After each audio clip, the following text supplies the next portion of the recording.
దేవుని పరిశుద్ధ నామమునకు మహిమ కలుగును గాక. ఆమేన్. ఈ ఉదయకాల శుభములు మీకు తెలియజేయుచున్నది రెవరెండ్ కె శ్యాంబాబు. ఈ దినము కొరకు దేవుని వాక్యము. యెహోవా, నీ కార్యములు ఎంత దొడ్డవి, నీ ఆలోచనలు అతి గంభీరములు. 92వ కీర్తన 5వ చరణం. ప్రభునందు ప్రియులారా, మన దేవుడు మహిమా ప్రభావం కలిగిన వాడు. ఆయన ఎంతో గొప్ప దేవుడు. ఈ వచన లేఖనం నుండి ఈ మాటలు యథార్థములై కీర్తనకారుడు దేవుని ఔన్నత్యమును గూర్చి, పరిపూర్ణమైనటువంటి దేవుని యొక్క ప్రభావ మహిమలను గూర్చి కీర్తిస్తూ ఈ మాటలను వచిస్తున్నాడు. దేవుడు గొప్పవాడు అని చెప్పుటకు ఆయన చేసే కార్యాలు, ఆయన యోచించే ఆలోచనలు ఇందుకు కారణములు. 145వ కీర్తన 9వ చరణములో, యెహోవా అందరికీ ఉపకారి, ఆయన కనికరములు ఆయన సమస్త కార్యముల మీదనున్నవి ఆయన వాక్యము తెలియజేస్తున్నది. అంతేకాదు, యెహోవా, నీ క్రియలు నీకు కృతజ్ఞతాస్తుతులు చెల్లించుచున్నవి, నీ భక్తులు నిన్ను స్తుతించుదురు అంటాడు. దేవుని యొక్క అద్భుతమైనటువంటి కార్యములను, ఆయన సృష్టిని చూచినప్పుడు మనము దీని యందు దేవుని యొక్క గొప్పదనం ఏమిటో గ్రహించుకున్నట్టు కొరకు ప్రయత్నిస్తున్నాం. అవి ఈ సమస్తమైన సృష్టిలో నిత్యము కొనసాగుచున్న దేవుని యొక్క చర్యలు. ఉదయకాలము, సాయంకాలము ఈ క్రమాన్ని మనము గమనిస్తున్నాం. సకల జీవరాశులు వాటి యొక్క జీవన నేపథ్యము, భక్తుల మొరలకు ప్రతిఫలం ఇవ్వడం, దుష్టులకు ప్రతిదండన చేయడం, ఈ చరాచర సమస్త సృష్టిలో జరిగించే దేవుని క్రియలు మరియు అనంతమైన ఈ విశ్వాసములో దేవుని యొక్క సన్నిధిని మనము గ్రహించగలిగినటువంటి చాలా సంగతులు ఇంకను కొనసాగించవలసిన వారమైన ఈ అనంత సృష్టిలో, విశ్వాసములో సూర్యచంద్ర నక్షత్రాలు, గ్రహాలు, వాటి తీరుతెన్నులు ఇవన్నీ కూడా మనము ఆలోచించుచుండగా మనకు అబ్బురమై ఆశ్చర్యమే కలుగుతున్నది. నేటికి కూడా ఈ ఖగోళ శాస్త్ర పరిజ్ఞానముతో చాలామంది ప్రయత్నిస్తున్నారు, పరిశోధిస్తున్నారు. భౌతిక సంబంధమైనటువంటి మన జీవన మనుగడలోనూ కూడా మన పట్ల జరుగుతున్నటువంటి అద్భుతమైన కార్యాలను గూర్చి ఆశ్చర్యమే కలుగుతున్నది. కొందరు వాటిని గ్రహించి, ఇది దేవుడు నా కొరకు చేసిన కార్యాలు అని దేవునికి కృతజ్ఞతాస్తుతులు చెల్లిస్తున్నారు. కానీ మరికొందరు పశుప్రాయుల వంటి వారు, అవివేకులైన వారు వివేచింపక, ఇది నా యొక్క శక్తి సామర్థ్యముతో, నా తెలివితేటలతో నేను మేలుకరమైనటువంటి వాటిని సమకూర్చుకుంటున్నానని అనుకుంటున్నారు. కానీ దేవుని యొక్క ఉద్దేశములు గ్రహించినటువంటి ఈ కీర్తనకారుడు, భక్తుడు దేవునిని ఎంతగా గణపరుస్తున్నాడు.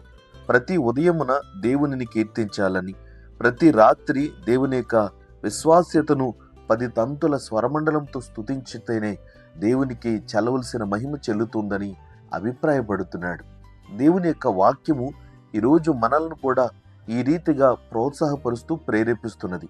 ఈ సర్వలోకమే దేవుని యొక్క సన్నిధిని నిత్యము ప్రస్తుతించి పాడుతున్నప్పుడు మన జీవితంలో దేవుడు చేయనుద్దేశించిన కార్యములు మనం పరిశీలించి పరికించగా దేవునికి ఎంత కృతజ్ఞులమై ఉన్నామో మనము కూడా గ్రహిస్తాం. దీని యొక్క సమస్తమైనటువంటి మహిమ, ఘనత, ప్రభావముల విషయములో మనము ఆయన సన్నిధిని నిత్యము స్తుతించి కీర్తించి పాడిన దేవుని రుణము తీర్చలేం. దేవుని యొక్క అద్భుతమైనటువంటి ప్రేమను అనుభవిస్తున్న మనము ఆయన సన్నిధానమును ఎల్లప్పుడూ కృతజ్ఞతాస్తుతులు చెల్లింపబద్దులమై ఉన్నాం. 145వ కీర్తన 10వ చరణములో, యెహోవా, నీ క్రియలన్నీయు నీకు కృతజ్ఞతాస్తుతులు చెల్లించుచున్నవి, నీ భక్తులు నిన్ను స్తుతించుదురు. ఆయన రాజ్య మహోన్నత ప్రభావమును, ఆయన బలమును నరులకు తెలియచేయుటకై నీ భక్తులు నీ రాజ్య ప్రభావమును గూర్చి చెప్పుకొందురు, నీ శౌర్యమును గూర్చి పలుకుదురు అని చెబుతూ భక్తుడు తనకు ప్రగాఢమైన విశ్వాసముతో కూడినటువంటి భక్తిని దేవుని సన్నిధిని వెలుబుస్తున్నాడు. పరిశుద్ధ లేఖనాల్లో మనకు కూడా అట్టి ప్రోత్సాహమును, ప్రేరేపణనిచ్చుటకు గల కారణం, మనము ఒకవేళ దేవునికి చెందవలసిన స్తోత్రములు, మహిమ, ఘనత, ప్రభావముల కీర్తిని మనము చెల్లింపక ఆలస్యం చేస్తున్నవేమో, అలక్ష్యం చేస్తున్నవేమో ఆలోచించుకోవాలి. ప్రియ సోదరి, సోదరుడా, నీ జీవితములలో దేవుడు చేసినటువంటి అద్భుతమైన కార్యాలను బట్టి నీవు కూడా ఎలా స్తుతించితే నీకు మేలే కదా. దేవుని ప్రేమపూర్వకమైన దయా సంకల్పం చొప్పున నీ జీవితంలో అనుభవించిన మేలులను బట్టి, ఇంకా అనుభవించబోతున్న మేలులను బట్టి ముందుగాని కృతజ్ఞతతో కూడిన నీ భక్తి భావమును దేవునికి తెలియపరచు. దినదినము నీ జీవితంలో దేవుడు అద్భుతమైన కార్యాలు చేయడానికి ఆయన నీ క్రియలను బట్టి, నీ కృతజ్ఞత బుద్ధిని బట్టి ఆయన ఆలోచించడానికి, వాటిని అనుగ్రహించడానికి ఇష్టపడతాడు. కనుక దినదినము ప్రభువుని స్తుతించు, ఆరాధించు. తద్వారా నీవు నీ కుటుంబము దీవించబడాలని ఆశిస్తూ ఈ మాటలు తెలియజేస్తున్నాను. దైవాశీస్సులు కలుగును గాక. ఆమేన్. ప్రార్థన. ప్రేమగల తండ్రి, ఘనమైన దేవ, స్తోత్రాలు.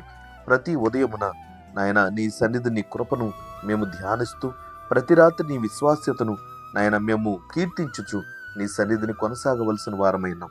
ఎందుకనగా నీ కార్యములు మా జీవితములో ఎంత దొడ్డవి, నీ ఆలోచనలు ఎంత గంభీరమైనవి. ప్రభువా, మేము ఊహించుకుంటేనే మా ఊహకు మించిన గొప్ప కార్యాలు నీవు చేస్తున్నావు. మా ప్రాణాలను కాపాడుతున్నావు. రాత్రంతా సుఖమైన నిద్రనిచ్చారు. ఉదయమును చూడడానికి అనుభవించే ఆయుష్ను మాకిచ్చారు. తండ్రి, నేటి మా పరిపాటలలో మేము ప్రయాణాలు సాగిస్తుండగా మీ కృప తోడు ఉంచండి. మా ప్రతి ప్రయత్నాలలో సఫలతనియండి. నీ చిత్తమును అనుసరించి ముందుకు సాగుటకు సహాయం చేయండి. మా గతకాల పాప దోషముల కీడంతటిని దయచేసి నీ కృప చొప్పున క్షమించి వాటిని కొట్టివేయండి. ప్రభువా, నీ సన్నిధిని, నీ ప్రేమకు, నీ కృపకు పాత్రలవునట్లు మమ్మల్ని అంగీకరించమని ప్రార్థిస్తున్నాం. సమస్త వ్యాధిగ్రస్తులను ముట్టండి, స్వస్థపరచండి. శ్రమలో ఉన్న బిడ్డలను ఆదుకొనండి, సహాయం చేయండి. గుండె చెదరిన వారిని ధైర్యపరచండి. భక్తిహీనులను తిరిగి భక్తిలోనికి నడిపించండి.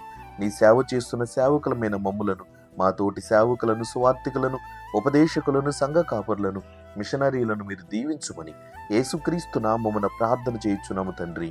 ఆమేన్. తండ్రి, కుమారుడు, పరిశుద్ధాత్మయను త్రియేక దేవుని దీవెన ఎల్లప్పుడూ మీకు తోడయుండును గాక. ఆమేన్.